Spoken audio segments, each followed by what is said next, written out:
Yesterday, I took my twin daughters out driving, something I have done many times before, something that is supposed to be a normal, proud parent moment.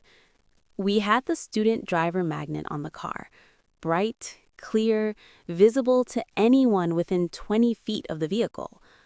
One man saw it, looked right at it, and still decided to lay on his horn and scream at my 17-year-old daughter to move her, and I am quoting directly here, to move her ass. In a parking lot, in broad daylight, in front of her twin sister sitting in the back seat. I stayed calm, I handled it, but I've been thinking about it ever since. Because it wasn't just about that man.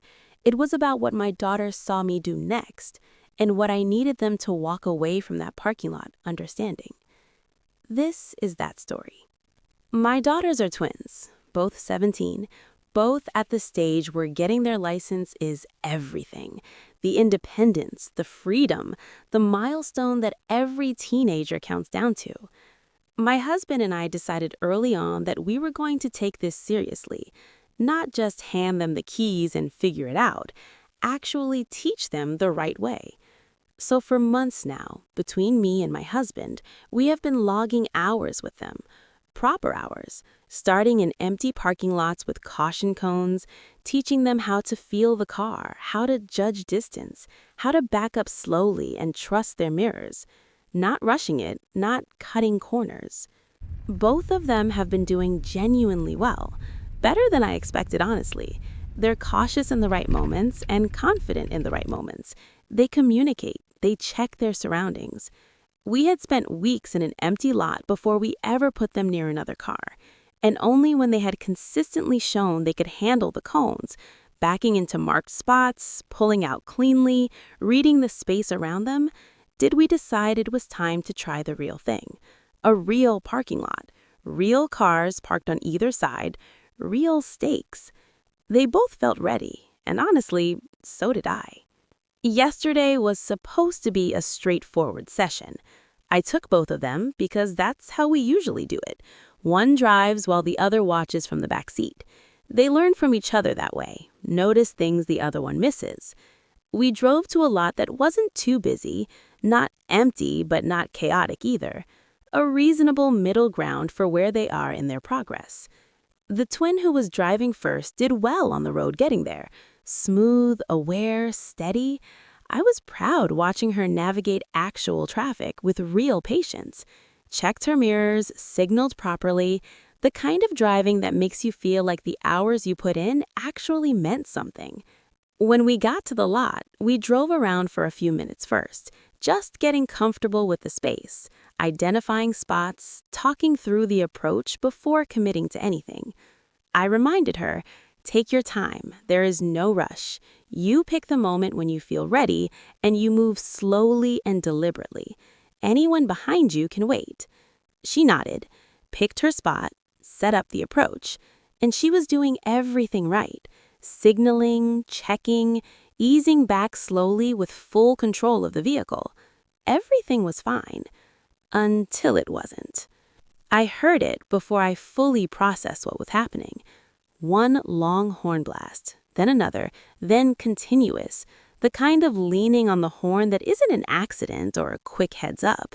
The kind that means someone has decided they are more important than whatever is happening in front of them. I looked in the mirror and saw a man in a dark car behind us, hands up, face already going red. My daughter flinched just slightly, but I saw it, and that was enough. I told her quietly, keep going, slow, don't rush. You're doing everything right. She tried, she really tried to stay focused. But when someone is laying on a horn 6 feet behind you and you are 17 and still learning, your body reacts before your brain can stop it. She braked a little sharper than she needed to, lost the line slightly. The horn kept going. And then he shouted. Window down, leaning out, this grown man, at a teenager with a student driver magnet on the car, shouted at her to move her ass. Those words, directed at my child. My daughter's hands tightened on the wheel. I could see her trying to hold it together. Her sister in the back went completely still. And I felt something move through me that every parent knows, that very specific combination of protectiveness and fury that is completely cold. Not hot, cold. Because you know if you react emotionally, you will make it worse. So I breathed, and I kept my voice completely steady. I said to her, "Pull back into the spot, put it in park." She looked at me for just a second, a question in her eyes. Are we stopping? Yes, we're stopping. Not because of him, but because I needed her hands off that wheel, and I needed her to feel steady before she moved this car one more inch. She pulled back in cleanly, put it in park, and exhaled. Good girl. The man behind us had not moved. His horn had stopped, but his energy had not. I could see him in the mirror, door opening, stepping out, already in motion, like whatever was happening here was a personal inconvenience designed specifically to ruin his day. I told my daughter, "Lock the doors." She reached over and hit the lock. Her sister in the back did the same without being asked. He came up alongside the car, started waving his hands the way people do when they've decided that theatrics will make their point better than words, shouting, "What's the holdup? Are you leaving? What is going on?" The entitlement of it, the complete lack of any awareness that there was a student driver magnet on the car he had been screaming at. Or maybe he did see it and just didn't care, which is honestly worse. He went back to his car, moved it, and I rolled my window back up. I looked at him and said, "Student driver buddy, if you move your car, we will be on our way." That's it. No aggression, no matching his energy, just the facts delivered clearly. He looked at me, looked at the magnet, looked back at me, and said, "Whatever." Whatever. That one word, carrying every ounce of a person who has never once been told that the world does not actually revolve around them. He went back to his car, moved it, and I rolled my window back up. I turned to my daughter and I said, "You good?" She nodded. She was shaken, but she was holding it together. I said, "I'm proud of you for not reacting.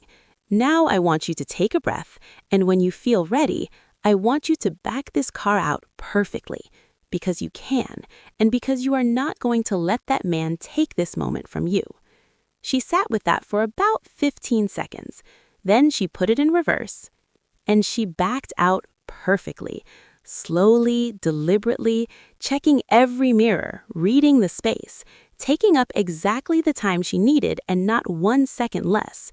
No rushing, no flinching, no letting that man's noise live in her hands. Clean, confident, exactly what we had been working toward for months. I said, "That's it. That's exactly it. Well done." Her sister in the back seat said, "Yes, girl," and I heard her smile in her voice. As we pulled out of the lot and drove towards the exit, I looked in my mirror. The man had pulled into the spot we vacated. He was getting out of his car, normal, unbothered, like nothing had happened. And then, just as we reached the exit, he turned, looked directly at our car, and stuck his hand out the window, middle finger up, held there until we turned the corner. My daughters both sighed. The one in the back laughed, not a mean laugh, more of a disbelief laugh, the kind you make when something is so ridiculous it almost loops back around to funny.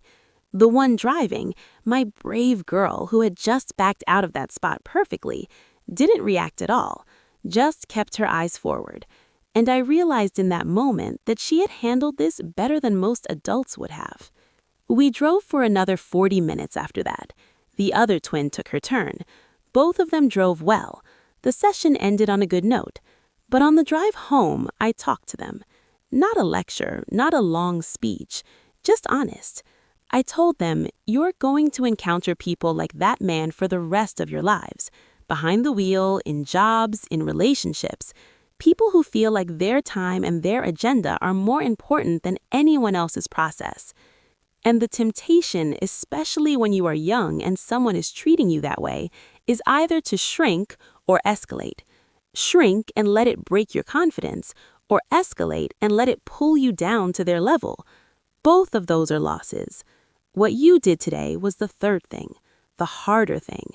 You stayed the course. You didn't rush, you didn't react, you didn't let his noise become your noise. And then you did the thing you came there to do, perfectly. That's the win. Not him driving away, not me saying something through the window. The win was you backing out of that spot on your own terms. My daughter in the passenger seat, the one who was driving, was quiet for a moment, and then she said, I was so close to just stopping, like just giving up the spot and letting him have it. And I said, I know. I saw that. What made you keep going? She thought about it. Then she said, because you told me I could. I didn't say anything after that. I didn't need to. Here is what I keep thinking about since we got home. That man will never know what yesterday meant. He will never know that the car he was screaming at contained two 17-year-old girls on one of the first real tests of their confidence behind a wheel. He will never know that his 30 seconds of impatience could have planted a seed of doubt in a young driver that takes years to dig out. He will never know any of that because he never stopped to think past himself for even a moment. And that is the thing about entitlement. It doesn't just affect the moment. It reaches forward. A teenager who gets screamed at while learning to drive doesn't just feel bad in the parking lot. She carries that into the next time she sits behind a wheel, and the time after that, and the first time she drives alone without a parent beside her. Words land somewhere. Even the careless ones, even the ones thrown out a car window by someone who forgot about them before they even rolled the glass back up. That is why I handled it the way I did. Not to win an argument, not to embarrass him, not to make a scene, but because my daughters were watching how I responded to someone treating us badly. And what they saw in that moment was going to stay with them longer than anything that man said. I wanted them to see calm. I wanted them to see boundaries communicated without cruelty. I wanted them to see that you can handle something without losing yourself in it. If I had matched his energy, screamed back, gotten out of the car, made it ugly, what would they have learned? That when someone disrespects you, the answer is noise. Instead, they learned something I hope they carry for the rest of their lives. A long pause, quietly, directly to camera. You are always teaching something to the people watching you. Always. Your kids, your siblings, the strangers in the parking lot who see how you handle pressure. Every single time something tests your patience, something is being decided about who you are, about what you model for the people who are still figuring out who they want to be. My daughter backed out of that parking spot yesterday not because the man moved, not because the noise stopped. She did it because someone told her she was capable, and she chose to believe it. That is the only thing I ever want to give my children. Not a cleared path, not a world without difficult people, just the unshakable belief that they can handle what is in front of them. A pause. Be that for someone today. Tell them they can, and then watch them prove it. A long pause. Cut to black.